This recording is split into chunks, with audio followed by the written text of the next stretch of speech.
what we're going to do now is try to improve the mobility in that thoracic spine and lumbar spine junction. Okay, so how I like to do that is I'll take a kind of a heavier style band, and we're going to do kind of like a yoga move. It's a cat-cow move. We're going to add a little band resistance to it to kind of push you into the improper position, and your body's going to work hard to go against it. Okay, but we're also going to pair it with breathing. So now, the only thing is, it is pretty heavy when you start doing it. Now when you do it, don't just put it on your thumb. I want you to put it through the palm and through the thumb. And I want you to make sure the band goes on the inside of the arm, of the ribs, and not on the outside. Okay? So Haley's just going to go into all fours.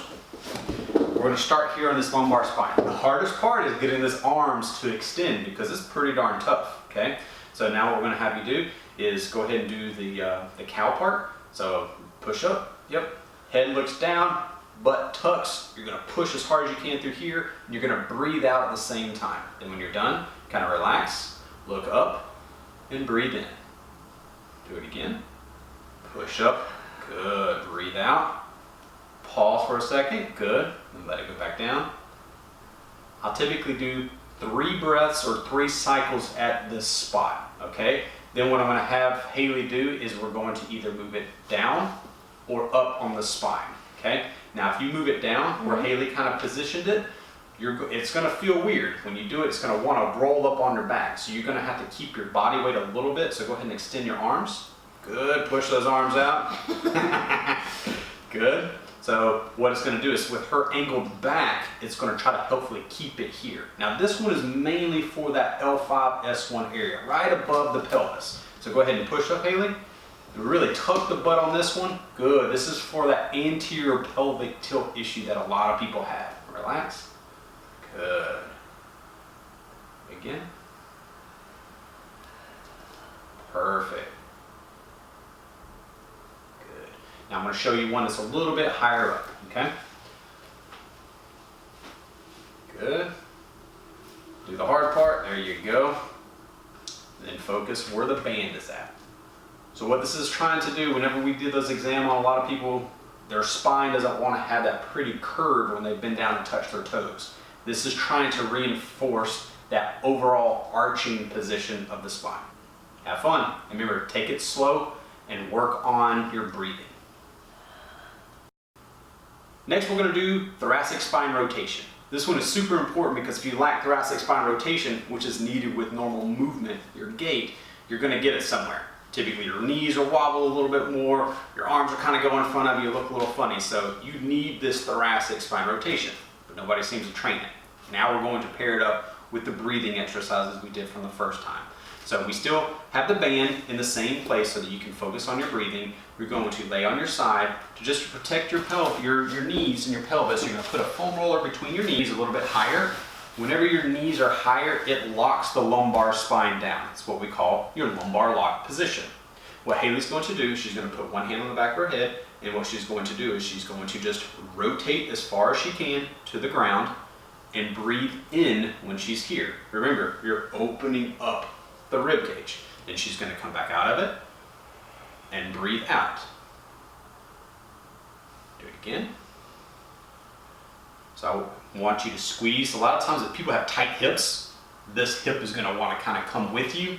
Try not to let it. Pretend like there's a wall right here so that nothing will rotate except in your thoracic spine. Okay? Good. Same thing. Just do 5 nice deep breaths. Take your time with this one. If you feel funky and it's like, man, something's locked up, sometimes, yes, spinally, that thoracic spine doesn't want to rotate. When you look at tissue-wise, it could be from the pec, but it can also be from the gut. You have those, your psoas, your hip flexors that attach up in there. You have your obliques, your transverse abdominis. All of this tissue will get super tight. So what I typically do is I'll use my hand and I'll just sit there and kind of dig into it. And typically it's either tender or ticklish, and kind of sit there and work that area out at the same time. Okay? So have fun. So now what we're going to do is go over rolling patterns. So yes, you got to get on the ground and you're going to have to roll around. Reason why is because we're trying to stop high threshold movement patterns. What does that even mean? So think if you're going over to pick up 100 pounds for a deadlift. You're going to have to really brace hard to pick that thing up. Now, think of you just bending over to tie your shoe. You're not going to do the same high threshold deadlift movement pattern to tie your shoe. A lot of times people are in such a stressful body mechanics and the way they breathe and the way they eat, their body's always tense. So this is a good easy drill to try to help loosen up the body, to tie in breathing, to tie in the rolling, the rotation stretch that we did before this, all together as a unit. Okay? So what you're going to do is you're going to lay on your back first. You're going to reach your hands. Now for this drill, we're just going to focus on the upper body. So we're going to pretend that Haley's lower body can't move. Okay? Now she has to use her arms and her head to roll one way to her stomach. Good. Okay, come on back, Haley. You just come on back.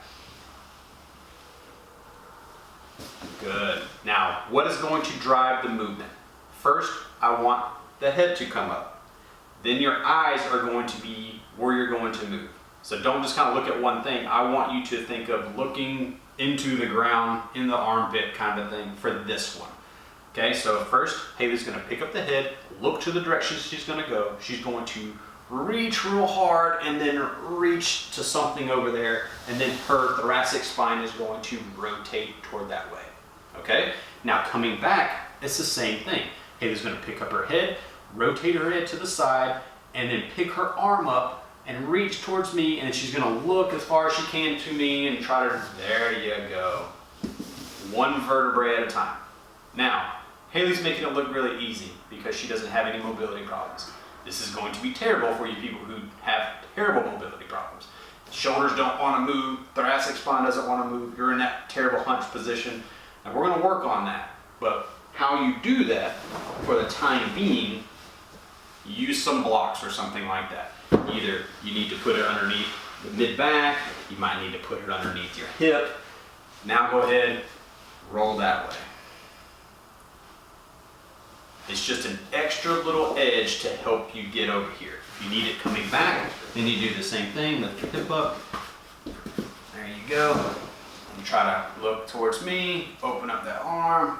That's okay. If you need extra assistance for right now until we can kind of improve your mobility, that's fine. But you just need to understand that if you do have this tightness and you can't actually rotate, we need to work on that. So let me know whenever you come in and we'll address that next time.